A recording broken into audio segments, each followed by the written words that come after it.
Avertissement. Ce balado contient des traces d'intégration, de persévérance et, je l'espère, d'un peu de plaisir. Salut, mon nom est Guylaine Gay, je suis animatrice, autrice, conférencière et mère de 2 jeunes adultes autistes, Léo et Clovis. Bienvenue au balado T'engages-tu?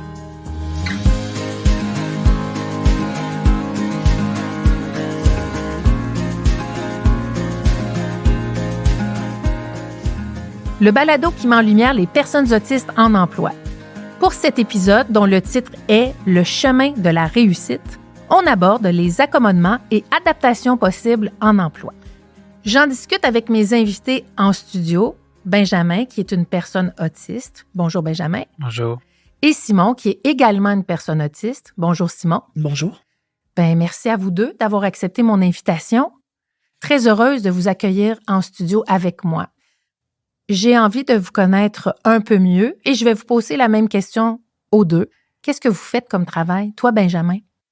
Je suis pâtissier boulanger dans un restaurant à La Belle Histoire à Sainte-Marguerite-du-Lac-Masson depuis bientôt 2 ans. Je fais le pain au levain. Je fais pas mal les desserts à l'assiette, là, les desserts du restaurant, sous la supervision de mon chef Étienne Demers, puis sa copine Sophie Allaire, qui est la sommelière du restaurant. Puis je pourrais dire que je suis pas mal heureux de qu'est-ce que je fais. J'adore pas mal tout de mes employeurs. Là. Pour vrai, c'est tellement extraordinaire la façon que je peux apprendre les choses là-bas. Puis on est tellement une petite équipe que j'aime ça, l'expérience. C'est drôle parce que tu as lu dans mes pensées. J'allais te demander, est-ce que tu aimes ton travail? Bien là, tu as dit, je suis tellement heureux. Puis j'ai vu comme ton regard s'éclairer, fait que c'est la vérité. Ouais, ça reste, c'est une passion. Puis j'ai d'autres passions aussi dans la vie, mais ça, c'est une bonne passion là, que j'ai. Puis est-ce que tu as toujours été passionné par la pâtisserie, la cuisine? Ouais. J'aime me faire manger, mais aller dans un restaurant, aller dans des grands restaurants comme j'ai été il y a quelques semaines à New York, c'était extraordinaire. Mais je pense que ça a parti surtout avec les desserts de Patrice à Canal Vie. Patrice Demers, qui est un pâtissier reconnu, qui fait des desserts extraordinaires, alléchants. Ouais. Donc, c'est ton idole un peu? Ben oui, ça fait...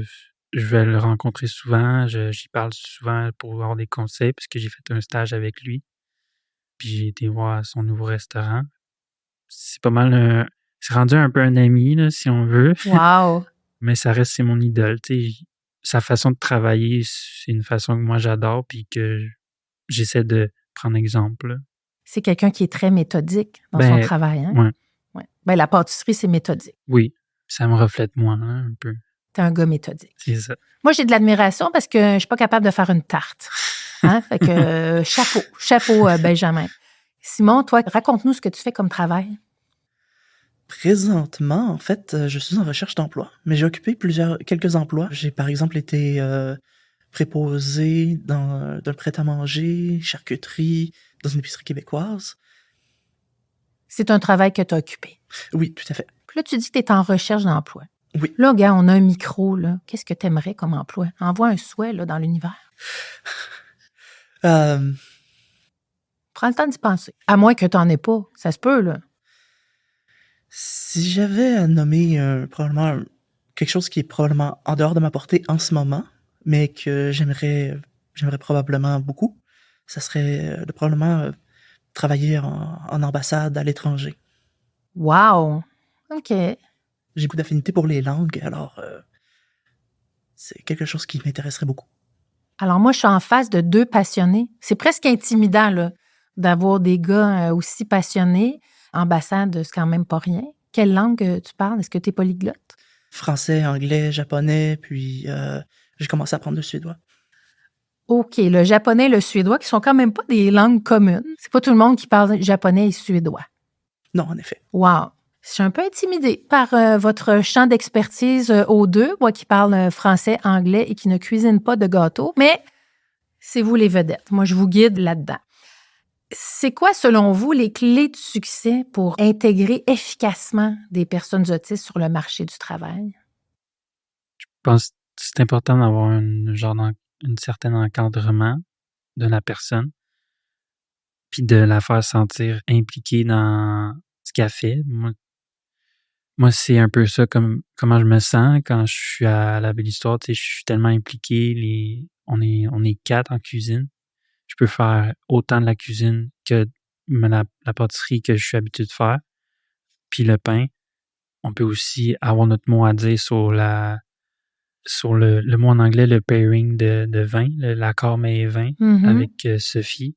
De cette façon, ça me garde tellement motivé que, tu sais, je vois pas le temps passer. Puis oui, c'est long, c'est des longues journées, mais je pense que c'est de cette façon, c'est une façon de dire que ça me maintient en emploi avec eux autres, là, au restaurant. Puis tu sens que tu as ta place parce que Oui, c'est ça, je sens que j'ai ma place. Puis je pense, pour tout le monde, je pense que c'est important d'avoir ce style d'employeur-là pour arriver à un maintien en emploi pour les personnes autistes.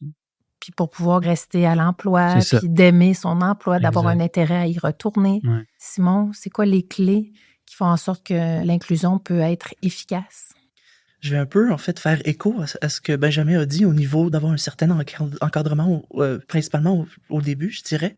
Parce que instaurer certaines frontières, certaines mesures de qualité, si on peut dire, de dire, par exemple, OK, d'établir essentiellement des limites un peu plus concrètes sur c'est quoi un travail qui a été bien fait.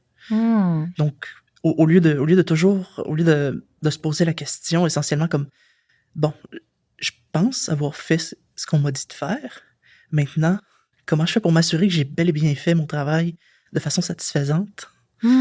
Donc, d'avoir des collègues sur lesquels on peut, surtout au début, on peut compter pour essentiellement qualifier le travail achevé, va faire en sorte que, surtout dans mon cas, en fait, je peux bien entendu seulement parler de mon expérience, donc d'avoir un barème certain de oui, ça c'est parfait, ça c'est correct. Si ça dépasse un petit peu par là, ça c'est pas très grave. S'il y en a un petit peu moins, ça c'est pas très grave. S'il y en a un petit peu plus ici, ce n'est pas très grave. Mais d'avoir vraiment exploré les limites. De la tâche que tu as accomplie. Essentiellement, oui. Parce que ça prend des repères. Ça peut être abstrait, là, avoir un travail. Donc, ça fait des repères pour dire, ça, tu l'as bien fait, ça, on peut l'améliorer, ça, on va le faire d'une autre façon. Mais toi, tu navigues pas dans un questionnement infini qui prend beaucoup d'énergie. Puis tu te dis, est-ce que j'ai fait le travail ou j'ai pas fait le travail? Exactement. Donc, soyons clairs. Oui. Toi, tu veux avoir, on va le dire, excusez mon suédois, un feedback. Tu veux avoir un retour sur tes actions, tes accomplissements, puis le travail que tu as fait. C'est ça, d'avoir des mesures claires et établies. Donc, si c'est 125 grammes de quelque chose, ben, je vais m'arranger pour que ça soit 125 grammes. Parce que quand tu as la consigne claire, j'imagine que tu le fais efficacement. Tout à fait. Toi, Benjamin, est-ce que tu aimes avoir ce genre de consigne plus claire? Oui, j'aime ça quand c'est clair, c'est précis. Ça s'applique à toi aussi. Bon, j'imagine que quand vous commencez un emploi, il y a des adaptations qui ont été mises en place. Il faut quand même que ça perdure, il faut qu'il y ait un maintien. Qu'est-ce que les employeurs ou l'équipe peut faire pour que le travail continue, se fasse de façon agréable? Qu'est-ce qui peut être mis en place après l'intégration là, au début? Quant à moi, une chose qui avait beaucoup fonctionné, qui avait été particulièrement efficace en fait, c'est que les employés avaient une liste de tâches à faire qui était toujours séparée de façon constante. Donc, si tu commençais à 8 heures, il y avait 2 types de journées que tu allais avoir. Si tu commençais à 9 heures, t'en avais un. Si tu commençais à midi, t'en avais un autre. Donc, c'était très bien organisé sur ce point-là. Et chacune des tâches devait être effectuée pour une heure particulière. Donc, ça, c'était quelque chose qui, à tous les jours, j'étais capable de voir si je performais bien en termes de temps dans mes tâches. Et c'est rassurant aussi. Tout à fait. Parce que ça te dit un peu de quelle couleur va prendre ta journée. Tout à fait. Ah, c'est très bien. Benjamin, quand tu es arrivé au restaurant, j'imagine qu'on a mis en place des adaptations. Ouais. Mais après, ça a été quoi les incitatifs pour que tu continues à avoir envie d'aller travailler? C'est d'avoir une routine chaque jour. comme faire le pain au levain le matin, cuire le pain au levain le matin, ou le faire la veille, ou mettons que je devais changer un dessert avec mes collègues de travail. On se donnait des idées, puis après ça, c'est moi qui le faisais. Là, j'avais mon idée, puis eux autres avaient leurs idées. Mais ça me permettait d'être plus créatif dans ce que je fais, puis de m'améliorer, puis de pas juste stagner dans une affaire, puis que je fasse tout le temps ça. Sinon, moi, à un moment donné, je suis quelqu'un qui va trouver ça plate, là, un peu, de faire tout le temps la même chose. Puis j'aime ça pousser plus loin et créer plus loin, puis apprendre. Puis c'est ça qui me permet de rester stimulé. Mais ça doit être aussi incroyable d'avoir la confiance de tes collègues qui disent « Hey, on fait un nouveau dessert », puis là, tu peux, toi, aller travailler de ton côté puis proposer quelque chose. C'est ça. Oui, Étienne Demers, le chef propriétaire me fait confiance, puis c'est le fun de pouvoir échanger avec d'autres collègues que eux autres, ils ont leur expérience de vie en cuisine. Puis comme il me disait, mon chef, un pâtissier se doit d'apprendre la cuisine, puis un cuisinier se doit d'apprendre la pâtisserie. Ça, c'est sage. Ouais. Puis c'est vrai. Puis c'est vrai. Moi, je me suis tellement amélioré en 2 ans là-bas, puis je trouve ça le fun. Hein. Il faut pouvoir se mettre dans le chaudron des autres. C'est ça. Ce sera une nouvelle expression. Selon vous, c'est quoi les défis que rencontrent en général les personnes autistes en relation avec leurs employeurs? Je dirais qu'un manque de clarté au niveau des tâches à effectuer, d'avoir un certain niveau de un niveau de laisser-aller qui est pas nécessairement comme confortable pour la personne, pour l'employé autiste. Donc, dans le fond, d'être capable de s'assurer que la personne sait en tout temps qu'est-ce qu'elle devrait être en train de faire. Donc, ça peut être un point. J'ai connu ça dans un certain emploi où je devais constamment demander qu'est-ce qu'il me fallait que je fasse. La personne comprenait pas que tu avais besoin de consignes claires. C'est ça, oui. Est-ce que la personne te le reprochait que tu ne faisais pas les choses qu'elle-même ne te disait pas de faire? Il y avait une certaine demande que je comprenne les tâches à effectuer que je n'avais pas. OK. Ça m'a pas causé des gros problèmes, mais c'était quand même quelque chose que je trouvais un peu difficile. Ben, c'est un défi, hein. Savoir ce qu'on a à faire, ça reste la base d'une journée de travail. Exactement. Surtout après avoir connu un milieu de travail où j'avais une liste de tâches, à quelle heure il fallait que je sois rendu à faire ça, à quelle heure il fallait que je commence à faire ci, à faire ça. Après avoir connu quelque chose comme ça, se retrouver à quelque part où c'était il y a toujours ça à faire. Oui, mais comment je fais pour savoir que j'ai pas autre chose que je devrais faire en premier? Ouais. OK, fait que toi, tu as vécu les deux, fait que tu peux comparer cette façon de faire-là, si ça fonctionnait, puis ça fonctionnait moins. C'est ça, et c'était dans un environnement de travail essentiellement identique, dans le sens que c'était la même chaîne de supermarchés, mais c'était juste à 2 endroits différents. C'était le même poste. Oh, mais c'était pas les mêmes gestionnaires ou employeurs Exactement. Qui n'avaient pas la même façon de faire. Exactement. Donc, quelqu'un qui comprenait un peu ta façon de fonctionner, puis quelqu'un qui peut-être s'attardait pas non plus à ta façon de fonctionner. Non, c'est ça. Benjamin, est-ce qu'il y a des défis en relation avec ton employeur à l'occasion? C'est sûr, on se comprend pas souvent, peut-être dans ma façon de communiquer, mais des fois en restauration, on fait souvent des blagues, là, puis moi, mon point faible, c'est un peu de comprendre les blagues. Là. Je comprends pas les dessous de la blague. Fait que souvent, soit que je vais être un peu marabout, là, mais pas trop, là, parce que je veux pas le laisser paraître non plus. Là.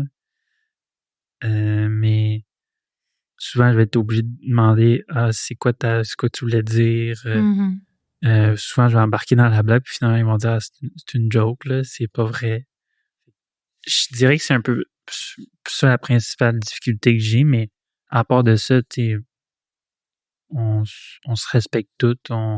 C'est important, surtout quand c'est une petite équipe comme ça, on n'est pas 30 en cuisine, on n'est pas 10 en salle. Je pense que c'est important de se respecter, puis tout le monde le comprend, mais ma principale difficulté, je dirais plus, c'est comprendre les blagues, puis un peu pas les ironies, là, mais Les deuxième degrés, le Ouais, genre, sarcasme. le sarcasme, ouais. C'est à eux autres de ne pas faire de blagues. Continuez à Ouais, cuisiner. sinon, ça va être plate la journée. Là. C'est vrai. C'est des longues journées. Là. Mais tu peux le nommer, hein, tu Ouais, le c'est dis, ça. tu vas les voir, tu demandes Ouais. qu'est-ce que tu voulais dire. Ça évite Ouais. les petites disputes. Puis, C'est ça. faut juste être clair. Ouais. OK. C'est quoi les approches les plus efficaces pour soutenir les personnes autistes dans leur milieu de travail? C'est sûr qu'au début, garder un esprit ouvert va être la chose la plus importante. Ça, il va s'en dire. Mm-hmm. Dans le fond, être capable d'être à l'écoute de la personne de l'employé autiste, juste pour savoir exactement, pour avoir une meilleure idée, en fait, de quels sont ses besoins en tant qu'individu, qui vit ça. Certaines personnes pourraient avoir des difficultés avec des bruits constants qui seraient très forts. À ce moment-là, on ne veut pas nécessairement juste l'enfermer dans une pièce toute la journée tout seul, mais il faut être capable de s'ajuster un peu aux besoins de la personne. Je comprends que c'est pas toujours facile quand quelque chose d'un peu plus précis, oui, d'un peu plus si on peut dire méthodique. Méthodique. Si une méthode, s'il y a pas nécessairement une habitude que ça soit méthodique sur le milieu de travail, ça pourrait demander juste une petite adaptation pour vraiment clarifier les besoins de l'employé, je dirais. Et toi, est-ce que tu as déjà dit à un employeur, j'aurais besoin de cette adaptation-là pour mieux fonctionner? C'est sûr, personnellement, je n'ai jamais demandé d'avoir une adaptation. Mais j'ai souvent essayé de faire un peu des allusions, tout ça. De dire, par exemple, moi, je fonctionnais vraiment très bien quand c'était comme ça, à tel autre job. C'est assez clair, je trouve. Moi, je l'aurais compris. Hein? Oui, mais je veux dire, je peux pas nécessairement m'attendre de faire des demandes de mon patron. Je veux dire, je suis un employé, pas un membre des RH. C'est sûr. C'est quand même plus facile quand tu arrives puis les adaptations sont mises en place déjà pour t'accueillir. Tout à fait, oui. Ouvrez les oreilles, les employeurs. Ça prend quand même un peu de préparation d'accueillir une personne autiste sur son lieu de travail. Je dirais que oui. Faut faire l'effort. Faut être à l'écoute. Puis, sans pour autant nécessairement se rendre au point où l'employé va se sentir mal à l'aise, nécessairement. Je comprends. Faut quand même... Donc, je dirais que garder, en fait, une porte ouverte plutôt que d'approcher la personne pour ses besoins, de se dire, écoute, si tu as besoin de quelque chose, je vais être là, OK? Je vais être là. Mettons, aujourd'hui, j'ai une réunion, mais si jamais tu as besoin de quoi que ce soit, écoute, je vais être là, je suis là le reste de la journée. Sinon, essayer de garder un peu une écoute, d'écouter, dans le fond. De savoir que son employeur est réceptif, ça enlève un petit poids sur les épaules aussi. De dire, si je fais une demande, je vais être écouté. Oui.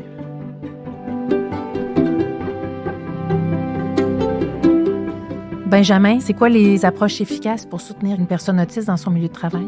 Je pense que je vais rejoindre Simon sur ce qu'il dit. Je pense que c'est être à l'écoute. Mais puis, par mon expérience, depuis que je suis à la Belle Histoire, je suis tellement on se sent tellement dans une famille. C'est pas juste comme des employeurs, des patrons.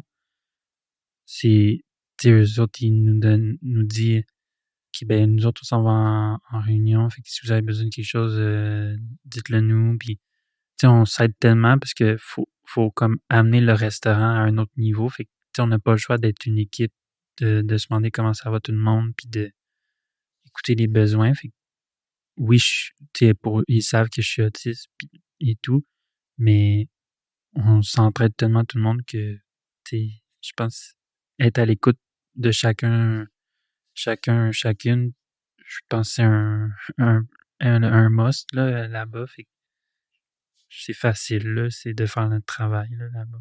C'est le pouvoir de l'équipe. C'est ça. Hein, de faire partie de cette équipe-là. C'est ça, puis on est tellement une famille que c'est le fun.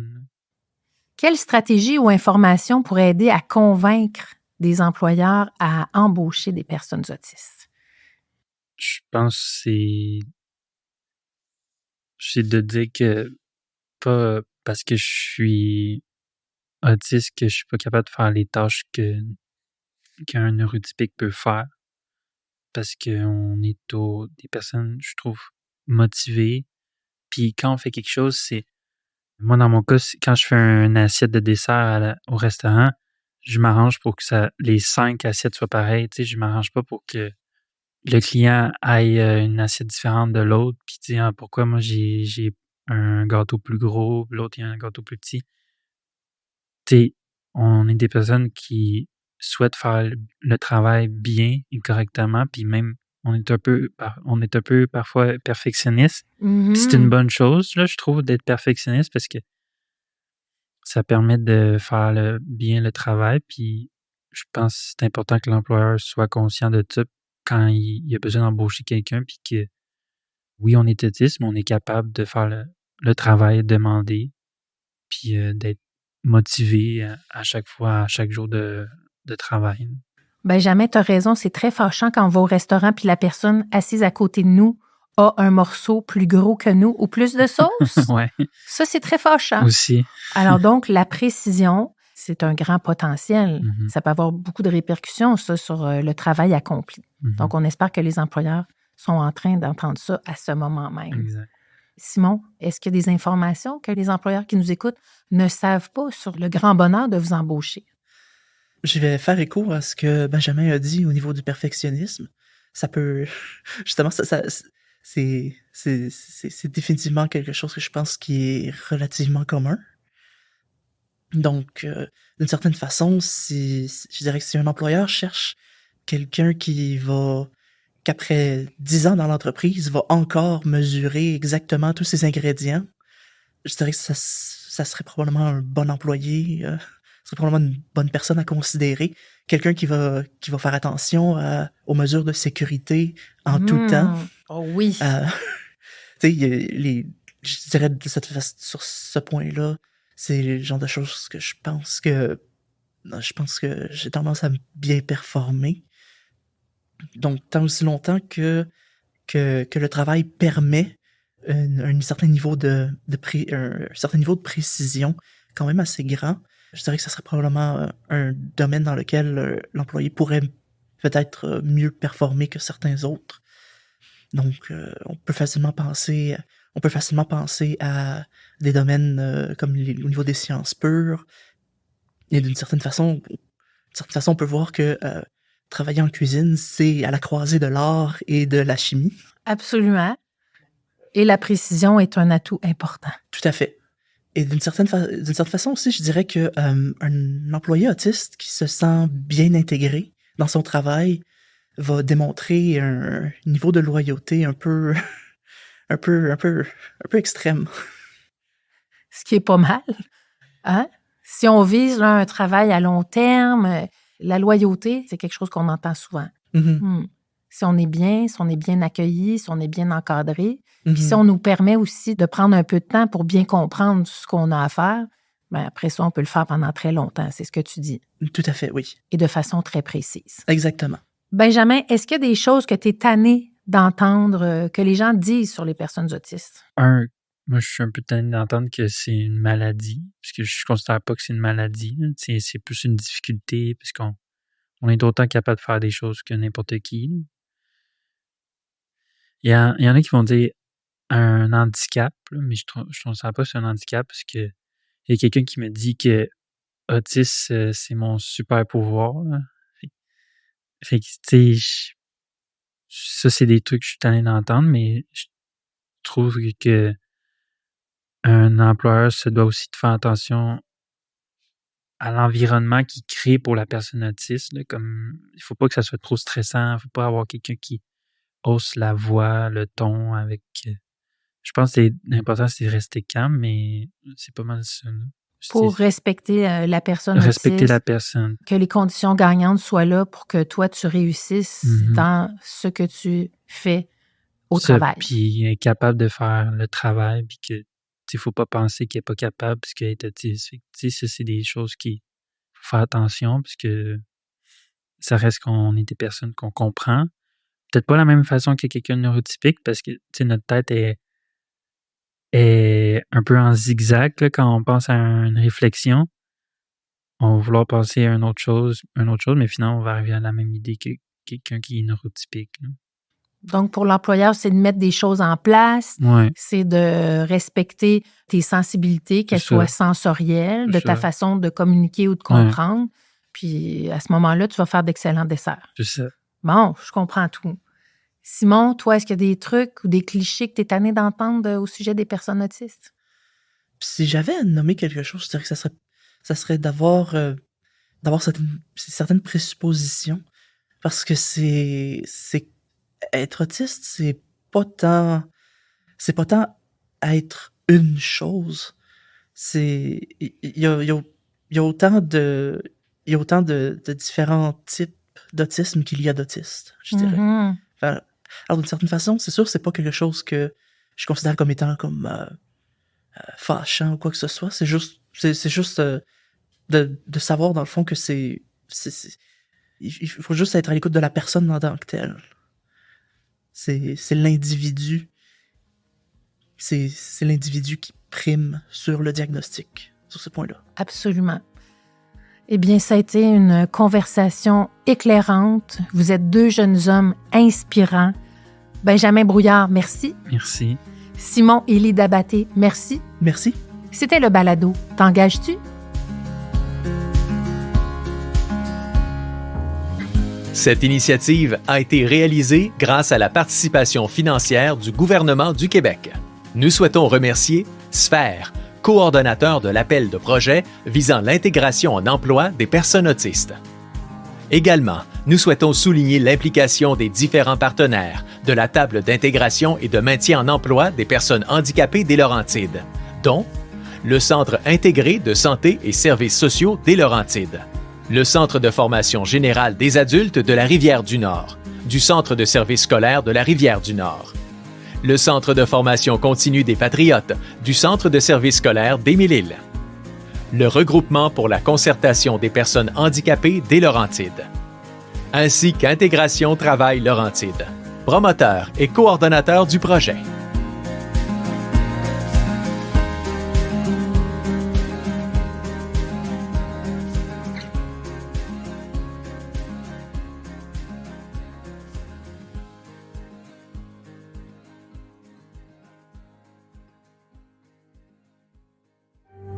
Phonique.